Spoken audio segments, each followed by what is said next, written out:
Sandeep വാര്യർക്ക് UDF-ൽ hero പരിവേഷമായിരുന്നു. പ്രത്യേകിച്ച് കോൺഗ്രസിൽ ഏറ്റവും സ്വാധീനമുള്ള ഷാഫി പറമ്പിൽ പക്ഷത്ത് നിലയുറപ്പിച്ചതുകൊണ്ട്. എന്നാൽ പൊടുന്നനെ ആ പക്ഷം ദുർബലമാകുന്നു. ഷാഫി പറമ്പിലിന്റെ ഏറ്റവും ശക്തനായ ശിഷ്യൻ രാഹുൽ മാങ്കൂട്ടത്തിൽ കോൺഗ്രസ് പാർട്ടി വിട്ട് പുറത്തേക്ക് പോവേണ്ട സാഹചര്യത്തിലേക്ക് മാറുന്നു. രാഹുൽ മാങ്കൂട്ടത്തിൽ കോൺഗ്രസ് പാർട്ടി വിട്ട് പുറത്തേക്ക് പോവേണ്ട സാഹചര്യത്തിലേക്ക് മാറുന്നു. മറ്റു കോൺഗ്രസ് നേതാക്കളിൽ നിന്ന് വ്യത്യസ്തമായി ഒരു സംഭവം ഉണ്ടാകുമ്പോൾ തന്നെ പ്രതികരിക്കുന്ന രീതി സന്ദീപ് വാര്യർക്കുണ്ട്. അതുകൊണ്ട് തന്നെ രാഹുൽ മാങ്കൂട്ടം യൂത്ത് കോൺഗ്രസ് പ്രസിഡന്റ് സ്ഥാനം രാജിവെച്ച ഉടനെ വലിയ സംഭവമാണ്, ഇനിയും അദ്ദേഹത്തെ വെറുതെ വിടണം എന്ന് പറഞ്ഞ് ഭാഗികമായി ന്യായീകരിച്ചുകൊണ്ട് സന്ദീപ് രംഗത്ത് വന്നു. പക്ഷേ സന്ദീപിന്റെ കണക്കുകൂട്ടൽ തെറ്റിക്കൊണ്ട് അത്തരം ന്യായീകരണം പോലും പാടില്ല, രാഹുൽ മാങ്കൂട്ടത്തിൽ പുറത്തേക്ക് പോകണമെന്ന് സതീശൻ നിലപാടെടുത്തതോടെ വെട്ടിലായിരിക്കുകയാണ് സന്ദീപ് വാര്യർ.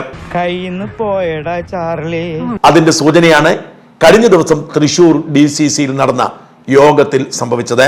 തൃശൂർ DCC യോഗത്തിൽ DCC അംഗങ്ങൾ വലിയ തോതിൽ സന്ദീപിനെ വിമർശിച്ചുകൊണ്ട് രംഗത്തിറങ്ങി.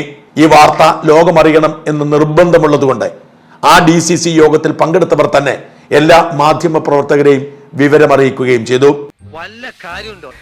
എന്നെ ജീവനോടെ കാണണമെങ്കിൽ ഇന്ന് നിങ്ങൾ കണ്ടോണം. കെ സുരേന്ദ്രനോടുള്ള സന്ദീപ് വാര്യരുടെ പക പ്രസിദ്ധമാണ്.